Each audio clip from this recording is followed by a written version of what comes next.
Bien, monsieur Rosset, merci d'être venu. Comme vous le savez, je vous reçois suite à l'accident qui a eu lieu hier à la gare de Bourg-la-Reine à 12h36. Nous devons déterminer quelles sont les circonstances de cet accident.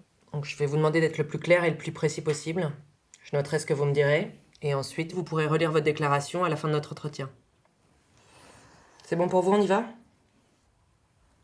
Ah oui, oui, allons-y, oui. Ok, donc tout d'abord, est-ce que vous étiez seul en cabine? Oui, oui, j'étais seul, oui. Vous étiez en quel mode de conduite? Ah bah sur la baie, il n'y en a qu'un, hein, c'est du manuel. D'accord. Est-ce que vous pouvez me raconter exactement ce qui s'est passé? Oui, je vais essayer. Et bah du coup, j'étais au départ de la gare de Bourg-la-Reine et j'effectuais mon service voyageur normalement.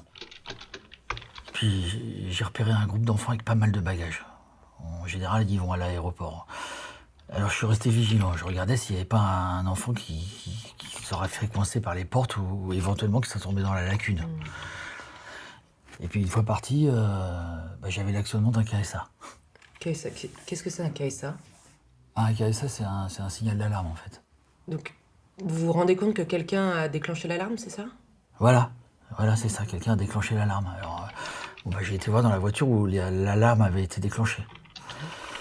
Et là, les voyageurs m'ont raconté que quelqu'un avait voulu sortir au dernier moment et son sac à dos s'est fait prendre entre les deux portes en fait. En plus, c'était la dernière voiture de la rame. Et apparemment, il s'est fait traîner sur le quai, voilà. Si je comprends bien, vous prenez connaissance de l'accident qu'au moment où les voyageurs vous en rendent compte? Ah bah oui. Parce que moi, j'avais rien sur mes écrans de visualisation du quai, il n'y avait rien. Ma ligne de porte, moi, elle était dégagée. Alors quand j'ai eu le bicou, je suis parti. Après, c'est souvent dans ce laps de temps, entre le bicou et la mise en mouvement, qu'il peut y avoir danger. Parce que nous, on est concentré sur le départ. Alors, on regarde la voie et les signaux. Mais c'est vrai qu'on n'est pas à l'abri qu'il y ait une personne qui veut descendre ou monter à ce moment-là, au dernier moment. J'aurais dû jeter un dernier coup d'œil sur ma ligne de porte. Bon, pour la petite histoire, le dernier coup d'œil n'aurait pas servi à grand-chose. En fait, la caméra qui permettait de visualiser l'échange voyageur de la dernière voiture était désaxée. Donc, le conducteur n'aurait rien vu de plus. Et on peut pas lui reprocher de ne pas avoir détecté cette défaillance du système.